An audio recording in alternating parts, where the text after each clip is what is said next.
నమస్కారం. తీర్థయాత్ర కార్యక్రమానికి స్వాగతం. రామలింగేశ్వర స్వామి ఆలయాలు దేశం నలుమూలలా మనకు కనిపిస్తాయి. ఒక్కొక్క క్షేత్రానిది ఒక్కొక్క విశిష్ట గాథ. పరశురాముడు 21 సార్లు భూప్రదక్షిణం చేసి కార్తవీర్యార్జునుడితో సహక్షత్రియులను సంహరించాడు. క్షత్రియ వధానంతరం తాను చేసిన పాప పరిహారార్థం దేశం 4 మూలలా 108 శివలింగాలను ప్రతిష్ఠించాడు. ఒక్కొక్క లింగం దగ్గర వేలాది సంవత్సరాలు తపస్సు చేసి ఆ తపఫలాన్ని ఆ క్షేత్రాలకు ధారపోసి మానవ కళ్యాణానికి పాటుపడ్డాడు. అలా ప్రతిష్ఠించబడిన శివలింగాలలో 108వ శివలింగమే చెరువుగట్టు క్షేత్రంలోని జడల రామలింగేశ్వరుడు. ఇవాల్టి తీర్థయాత్ర కార్యక్రమంలో శ్రీ పార్వతీ జడల రామలింగేశ్వర స్వామి దేవస్థానాన్ని సందర్శించి ఆ ఆలయ విశేషాలు తెలుసుకుందాం.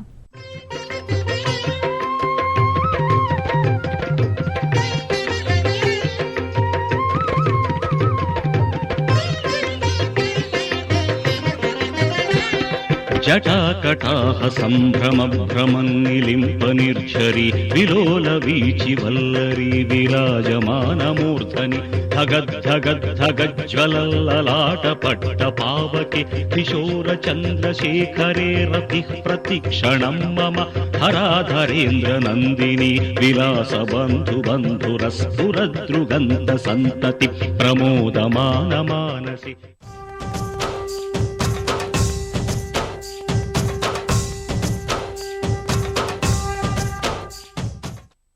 ప్రధానాలయంలో జడల రామలింగేశ్వర స్వామి పరశురామ ప్రతిష్ఠిత శివలింగంగా పూజలందుకుంటున్నాడు. హైహయ వంశ మూల పురుషుడైన కార్తవీర్యార్జున చక్రవర్తి దండకారణ్యంలో వేటకు వెళ్లి బడలికకు గురై సపరివారంగా జమదగ్ని ఆశ్రమానికి వెళ్లాడట. ఆ మహర్షి తన వద్దగల కామధేనువు సహాయంతో వారికి విందు భోజనాలు అందించాడు. ఆ ధేనువును మహత్తును తెలుసుకున్న చక్రవర్తి తనకు ఆ కామధేనువు కావాలని కోరగా జమదగ్ని కాదంటాడు. కోపోద్రిక్తుడైన కార్తవీర్యార్జునుడు జమదగ్నిని సంహరించి ధేనువును అపహరిస్తాడు. ఈ సంగతి తెలిసిన పరశురాముడు అగ్రహోద్రేకుడై తన పరశువుతో కార్తవీర్యుణ్ణి సంహరించి క్షత్రియ సంహారం చేస్తాడు. ఆ తరువాత పాప ప్రక్షాళనం చేసుకోవాలని దేశమంతా శివలింగాలను ప్రతిష్ఠిస్తూ వస్తాడు. తన తపశ్శక్తిని ఆయా శివలింగ క్షేత్రాలలో పాదుకొల్పుతూ ఉంటాడు.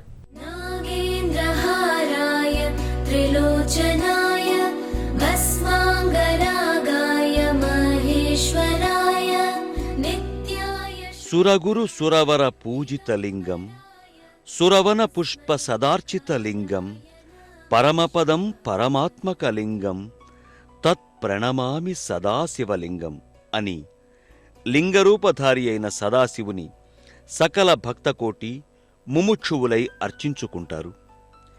పాప వినాశుడైన మహేశుడు లింగాకృతిలో దర్శనమిచ్చి భక్తులను బ్రోచుతూ ఉంటాడు. పరశురామునిచే ప్రతిష్ఠింపబడిన చిట్ట చివరి లింగంగా ప్రసిద్ధి పొందిన క్షేత్రం జడల రామలింగేశ్వర స్వామి ఆలయం.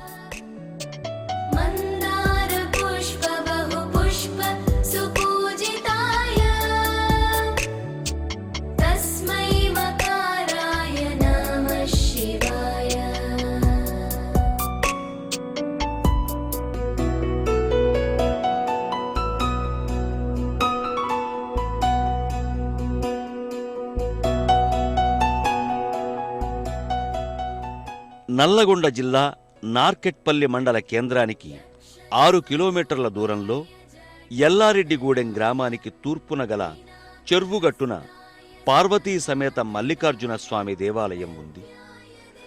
ఆ దేవాలయానికి పశ్చిమాన గల కొండ మీద వెలసిందే శ్రీ పార్వతీ జడల రామలింగేశ్వర స్వామి ఆలయం.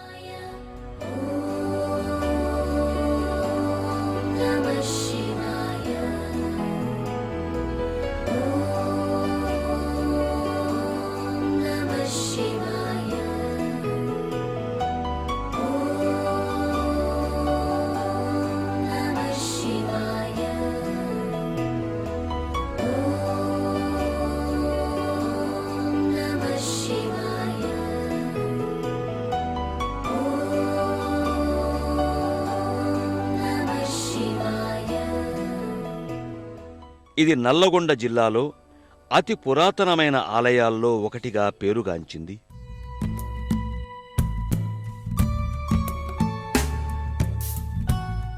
క్షత్రియ సంహారానంతరం పాప ప్రక్షాళనకై పరశురాముడు ప్రతిష్ఠించిన 108 శివలింగాల్లో ఇదే చివరిదని, ఇక్కడ తపస్సు చేసి చివరకు పరశురాముడు కూడా ఆత్మలింగంగా మారిపోయిన పుణ్యక్షేత్రం ఇదేనని ప్రతీతి.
ఇక్కడ కొలనులో స్నానం చేసి మొక్కుబడులు చెల్లించే ప్రదేశానికి వెళ్లి కొబ్బరికాయలు ముడుపు కడతారు. స్వామివారి పాదుకలుగా అనేక పాదరక్షలను ఒంటిపై పరచుకొని సాష్టాంగపడి మ్రొక్కుతూ మనసులో కోరుకుని దీక్షగా ప్రార్థించడం వల్ల సంతాన భాగ్యం కలుగుతుందని, ఎటువంటి దీర్ఘవ్యాధులైనా నయమవుతాయని భక్తుల ప్రగాఢ విశ్వాసం. ఈ చెరువుగట్టు క్షేత్రంలో శివలింగం నెలకొల్పి పరశురాముడు తపస్సు చేస్తూ ఉండగా ప్రతిష్ఠించిన పరిమాణంలో ఉండక లింగం పెరగసాగిందట. ఎంతకాలం తపస్సు చేసినా శివుడు ప్రత్యక్షం కాక పరశురాముడు లింగం పెరిగిపోతూ ఉండడం చూసి చాలని తన గండ్ర గొడ్డలితో ఊర్ధ్వ భాగాన ఒక దెబ్బ వేశాడట. ఆ ఘాటు దెబ్బకు శివుడు సాక్షాత్కరించి పరశురాముడిని అనుగ్రహించి కలియుగాంతం వరకు తానిక్కడ ఉండి భక్తులను అనుగ్రహిస్తూ ఉంటానని, నీవు తపస్సు చేసిన ఈ క్షేత్రం ప్రముఖ శైవ క్షేత్రంగా వెలుగొందుతుందని అన్నాడట. అనంతరం పరశురాముడు కూడా ఇక్కడ శివ సాయుధ్యాన్ని పొందాడట. ఈ చెరువుగట్టు క్షేత్రంలో శివలింగం నెలకొల్పి పరశురాముడు తపస్సు చేస్తూ ఉండగా ప్రతిష్ఠించిన పరిమాణంలో ఉండక లింగం పెరగసాగిందట. ఎంతకాలం తపస్సు చేసినా శివుడు ప్రత్యక్షం కాక పరశురాముడు లింగం పెరిగిపోతూ ఉండడం చూసి చాలని తన గండ్రగొడ్డలితో ఊర్ధ్వభాగాన ఒక దెబ్బ వేశాడట. ఆ ఘాటు దెబ్బకు శివుడు సాక్షాత్కరించి పరశురాముణ్ణి అనుగ్రహించి కలియుగాంతం వరకు తానిక్కడ ఉండి భక్తులను అనుగ్రహిస్తూ ఉంటాను, నీవు తపస్సు చేసిన ప్రముఖ శివక్షేత్రంగా ఇది వెలుగొందుతుంది అన్నాడట.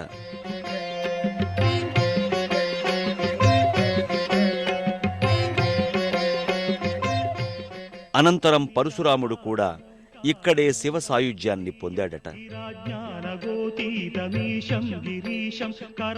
రామలింగేశ్వరుని ఊర్ధ్వభాగాన పరశురాముడు గొడ్డలి దెబ్బ వేసిన చోట జడల వంటి నిర్మాణాలు కనబడతాయి. అందుకనే స్వామిని జడల రామలింగేశ్వర స్వామి అంటారు. కొండపై గుహలో గల జడల రామలింగేశ్వరునికి 12వ శతాబ్దికి చెందిన కాకతీయ గణపతి దేవ చక్రవర్తి గుహాలయాన్ని నిర్మించాడు.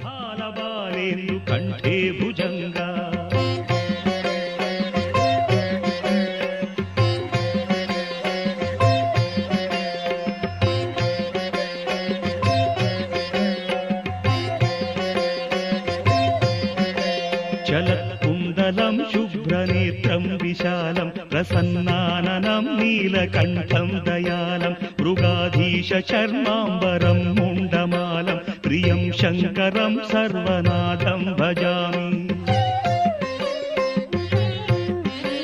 ప్రచండం ప్రకృష్టం ప్రగల్భం పరేశం అఖండం భజే భానుకోటి ప్రకాశం త్రైశూల నిర్మూలనం శూలపాణిం భజేహం భవానీపతిం భావగమ్యం.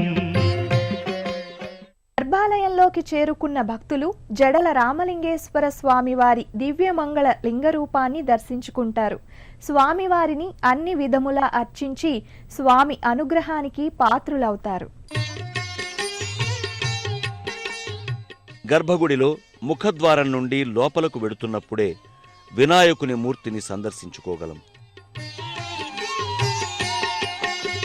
నమో దేవాదిదేవాయ త్రినేత్రాయ మహాత్మనే రక్తపింగళ నేత్రాయ జటామకుటధారిణి. నమో దేవాదిదేవాయ త్రినేత్రాయ మహాత్మనే రక్తపింగళ నేత్రాయ జటామకుటధారిణి. ఆలయంలో స్వామి ముఖం పడమర దిశగా ఉంది. లింగస్వరూపం వెనుక ఒక వంక జడల మాదిరిగా కానవస్తుంది. లింగానికి భస్మపుండ్రాలు అలది కుంకుమ బొట్టు తీర్చి పూలహారాలు అలంకరించి హారతులు అభిషేక సేవలు నిత్యం కావిస్తూ ఉంటారు. మహాభోగోపవీతిని భీమాట్టహాసవక్త్రాయ కపర్దిస్థాణవే నమః. నమో దేవాదిదేవాయ త్రినేత్రాయ మహాత్మనే రక్తపింగళ నేత్రాయ జటామకుటధారిణి.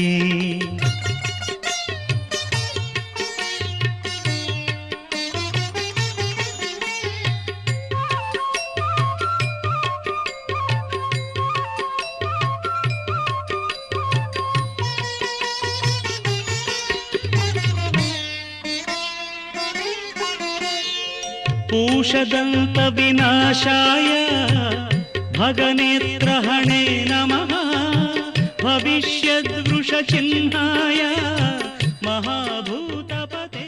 భక్తులు ఇక్కడ మండల దీక్షలు స్వీకరించి కొలనులో స్నానం చేసి వచ్చి స్వామికి అభిషేకం చేస్తే సంతానం కలుగుతుందని, ఎటువంటి ఆరోగ్య సమస్యలైనా తీరి దీర్ఘవ్యాధులైనా తొలగిపోగలవని విశ్వాసం. అభిషేక జలం ఔషధంగా సేవించినందువల్ల ఈ ఫలితాలు కనబడి ఎందరో జడల రామలింగేశ్వర స్వామిని తమ ఎలవేల్పుగా కొలుచుకోవడం ఉంది. భైరవాయ నమో నమః అగ్నిజ్వాలాకరాళాయ శశిమౌళిధృతే నమః. నమో దేవాదిదేవాయ త్రినేత్రాయ మహాత్మనే రక్తపింగళ నేత్రాయ జటామకుటధారిణి.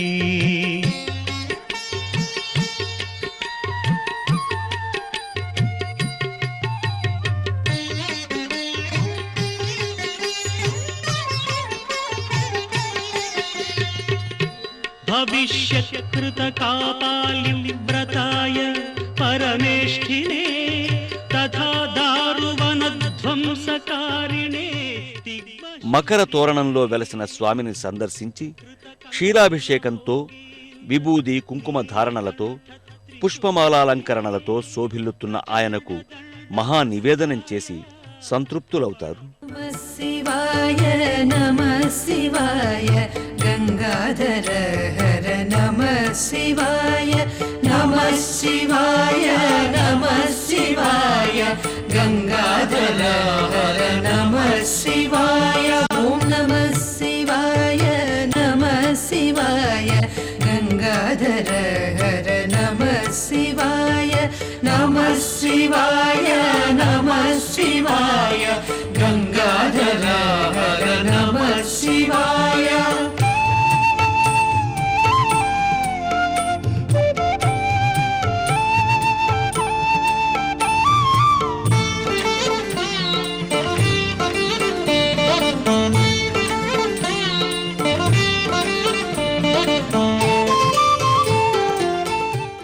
మరో విశేషం 3 పెద్ద బండలపై వెలసిన శివలింగం. దర్శనార్థం వెళ్లిన భక్తులు క్లిష్టమైన రాళ్ల మీదుగా వెళ్ళాలి. తాము చేసిన తప్పులను అంగీకరించి రామలింగేశ్వరుడిని భజిస్తూ మాత్రమే ఆ 2 బండల నడుమ మార్గం నుండి వెళ్ళగలమని భక్తులు అనుభవపూర్వకంగా భావిస్తూ ఉంటారు. ఇక్కడి మరో విశేషం 3 పెద్ద బండలపై వెలసిన శివలింగం. దర్శనార్థం వెళ్లే భక్తులు క్లిష్టమైన రాతుల మీదుగానే వెళ్ళాలి. మొదటి 2 బండల నడుమ సందులో నుండి వెళ్లి పైన స్వామిని దర్శించాల్సి ఉంటుంది. తాము చేసిన తప్పులను అంగీకరించి రామలింగేశ్వరుణ్ణి భజిస్తూ మాత్రమే ఆ 2 బండల నడుమ మార్గాన్నించి వెళ్ళగలమని భక్తులు అనుభవపూర్వకంగా భావిస్తూ ఉంటారు. శృంగనికేతనం సిల్జినీకృత పల్లగేశ్వరమచ్యుతానల సాయకం క్షిప్రదగ్ధపురత్రయం త్రిదశాలయైరభివందితం. బండల పైభాగాన వెలసిన శివలింగానికి భక్తులు ప్రత్యేక పూజలు కావిస్తారు. మత్తవారణ ముఖ్య చర్మ కృతోత్తరీయ మనోహరం పంకజాసన పద్మలోచన పూజితాంఘ్రి సరోరుహం దేవ సింధు తరంగ శీకర సిక్త శీత. బయటకు వచ్చే మార్గంలో శివలింగాలు, ఆపై శివరేణుకమ్మ ఆలయాన్ని, కాలభైరవ స్వామి ఆలయాన్ని దర్శించుకోవచ్చు. శివరేణుకమ్మ ఆలయం స్వామివారి మెట్లకు క్రింద ఎడమవైపు ఉంది.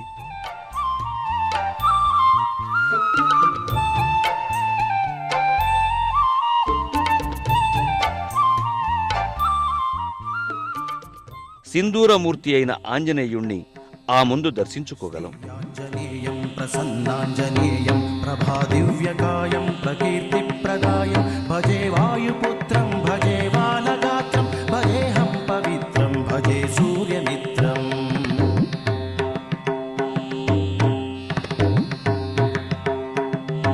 భజే రుద్రరూపం భజే బ్రహ్మతేజం వటంచుం ప్రభాతం సాయంత్రమున్ నీ నామ సంకీర్తనలు చేసి నీ రూపు వర్ణించి నీ మీదనే దండకం ఒక్కటించేయనూహించి నీ మూర్తి గావించి నీ సుందరం పెంచి నీ దాసదా. కొండ క్రింద శ్రీ పార్వతీ సమేతంగా రామలింగేశ్వరుడు ఉన్న ఆలయం ఉంది. పార్వతీదేవి ఆలయంలో కుంకుమ పూజలు జరుగుతాయి. శివలింగం అభిషేక పాత్ర నుండి పడే జలధారలతో అభిషిక్తమవుతూ ఉంటుంది.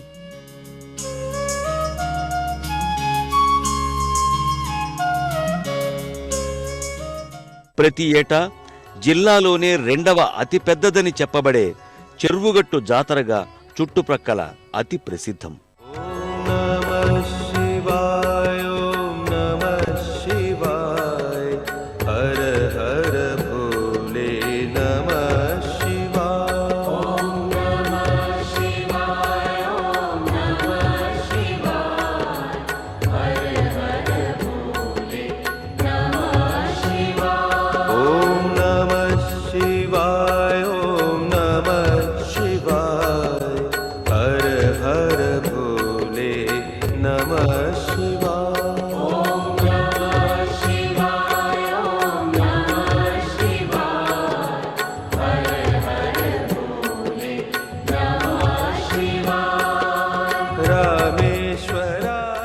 హైదరాబాద్ నుండి చౌటుప్పల్, చిట్యాల, నార్కెట్పల్లి మీదుగా చెరువుగట్టు చేరుకుని స్వామిని దర్శించుకుంటారు.